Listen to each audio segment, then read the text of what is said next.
तदनारंभ आत्मस्थे मनसि शरीरस्य दुःखाभावः स योगः। जब मनुष्य अपने मन को समस्त सांसारिक विषयों से हटाकर आत्मा परमात्मा में स्थिर कर लेता है, तब वह समस्त शारीरिक और मानसिक दुखों से रहित हो जाता है। उसे ही योग कहते हैं। सर्वप्रथम शिव ने योग सिखाया। सबसे पहले भगवान शिव महादेव ने योग का ज्ञान पार्वती माता को दिया था। उन्होंने योग के ज्ञान को दुनिया तक प्रचार प्रसार के लिए सप्त ऋषियों को सिखाया। योग की यह परंपरा आज हमें पातंजलि ऋषि से होते हुए आधुनिक युग में भी प्राप्त हो रही है। महर्षि पातंजलि ने ही योग सूत्र की रचना की थी। उन्होंने योग सूत्र के बारे में अपनी चर्चित पुस्तक योग अष्टांग योग के अंदर योग सूत्र के विषय में बताया है। जीवन को सफल बनाने के लिए महर्षि पातंजलि के अष्टांग योग, महर्षि पातंजलि ने अष्टांग योग पुस्तक के अंतर्गत योग के 8 अंगों का विवेचन किया है। इन 8 योग के यह 8 अंग यम, नियम, आसन, प्राणायाम, प्रत्याहार, ध्यान, धारणा और समाधि हैं। अष्टांग योग में ऋषि पातंजलि ने योग के 8 अंगों का विवरण बहुत सुंदर प्रकार से किया है। योग का पहला अंग यम अर्थात बुरे कार्यों को छोड़ना। नंबर 2 नियम, अच्छे काम करना, अच्छे कार्यों की ओर अग्रसर होना, बढ़ना। नंबर 3 आसन, शरीर को स्वस्थ रखना। नंबर 4 प्राणायाम, श्वासों पर संयम रखना। नंबर 5 प्रत्याहार, अपने दोषों को दूर करना। नंबर 6 धारणा, चित्त को ध्येय में लगाना। नंबर 7 ध्यान, अगर लग जाए। नंबर 8 समाधि, जो स्थिर हो जाए उसे समाधि कहा गया है। यम के अंतर्गत अहिंसा, सत्य, अस्तेय, ब्रह्मचर्य और अपरिग्रह। अहिंसा, किसी जीव की हत्या न करना। सत्य, असत्य बोलने से बचना और सत्य के मार्ग की ओर अग्रसर रहना, बढ़ना। अस्तेय, चोरी न करना। ब्रह्मचर्य, ब्रह्मचर्य का पालन करना। अपरिग्रह, इन साधनों के बारे में यम के अंतर्गत बताया गया है। अष्टांग योग का दूसरा अंग नियम, शौच, संतोष, तप, स्वाध्याय, ईश्वर प्राणिधान। शौच अर्थात शरीर को स्वच्छ रखना। संतोष, अपने मन में संतोष की भावना रखना, संयम की भावना रखना। तप, अपने शरीर, अपने इंद्रियों पर नियंत्रण रखना। स्वाध्याय, चिंतन और मनन करना। ईश्वर प्राणिधान, ईश्वर में ध्यान लगाते हुए अपने सुकर्मों की ओर अग्रसरित होना। नंबर 3 आसन, ध्यानात्मक आसन, स्वास्थ्यवर्धक आसन, आरामदेह आसन। आसन के अंदर हम शरीर को स्वस्थ रख के अपने योग अर्थात परमात्मा से जुड़ने के लक्ष्य की ओर आगे बढ़ सकते हैं।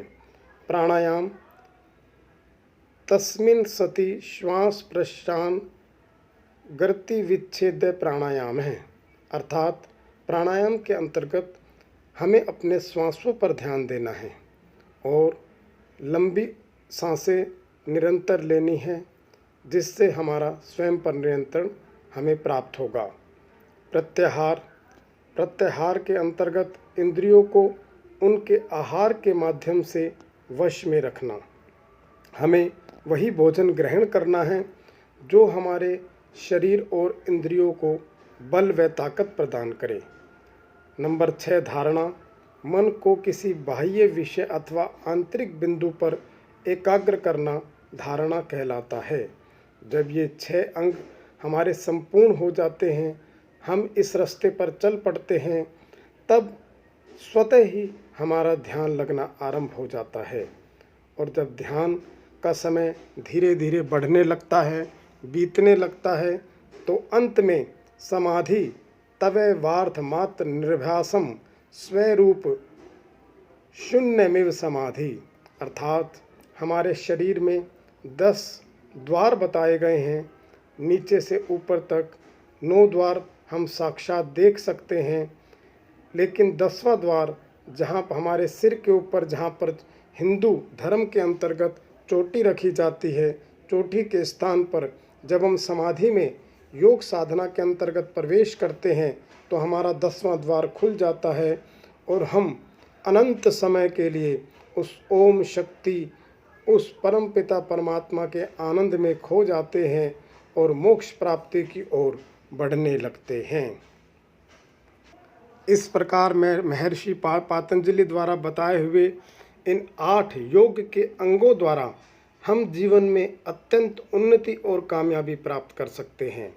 केवल यह नहीं कि योग परम पिता परमात्मा को प्राप्त करने का एक माध्यम है, हम योग के द्वारा जीवन में उन्नति भी प्राप्त कर सकते हैं। अपनी इंद्रियों पर नियंत्रण रख के हम अपने लक्ष्य को अच्छी प्रकार से, सुचारू ढंग से और सहज ढंग से प्राप्त कर सकते हैं। और जब हम मेडिटेशन योग के द्वारा हम इस मार्ग पर चलते हैं तो हमें एक अलग ही अनुभव प्राप्त होता है। जैसा कि चित्र में दिखाया गया है, मूलाधार चक्र, स्वाधिष्ठान चक्र, मणिपुर चक्र, अनाहत चक्र, विशुद्धि चक्र, आज्ञा चक्र, मनश्चक्र और सहस्त्राधार चक्र, जो मैंने आपको 10वां द्वार बताया था जो समाधि में हमें प्राप्त होता है, सहस्त्राधार चक्र। और हमारे 10वें द्वार खुलने पर हम मोक्ष के आनंद में झूमने लगते हैं। अंत में ऋषि पातंजलि अपने अष्टांग योग में क्या कहते हैं? योग है कर्मसु कौशलम। हम इस अष्टांग योग के द्वारा तो जीवन में उन्नति कर ही सकते हैं, मोक्ष को प्राप्त कर ही सकते हैं, लेकिन योग है कर्मसु कौशलम, अपने कर्मों में कुशलता भी योग का एक सरल माध्यम है, सरल तरीका है। हम जो भी कार्य करें, जो भी कर्म करें, उसे बहुत कुशल प्रकार से करें, बहुत सोच विचार कर करें, जल्दबाजी में कोई कार्य न करें। धीरे धीरे जब हम अपने कार्य को कुशलतापूर्वक करते हैं तो हमारे जीवन में कभी जीवन में गलती न होने के आसार रहते हैं और हम जीवन में कुशल कर्म करते हुए मोक्ष मार्ग की ओर अग्रसर होते हैं और अंत में स्वर्ग की प्राप्ति करते हैं। महर्षि पातंजलि ने बहुत अच्छा और सुनियोजित रास्ता हमें इन 8 अंगों के माध्यम से हमें बताया है। आप लोगों को यह वीडियो अगर अच्छा लगे तो कृपया इसे लाइक अवश्य कीजिएगा। अगर आपने चैनल को सब्सक्राइब नहीं किया है तो चैनल को सब्सक्राइब भी कर दीजिएगा। मैं आप सब लोगों का वीडियो देखने के लिए बहुत बहुत धन्यवाद करता हूँ। आपका दिन मंगलमय हो, शुभ हो। धन्यवाद।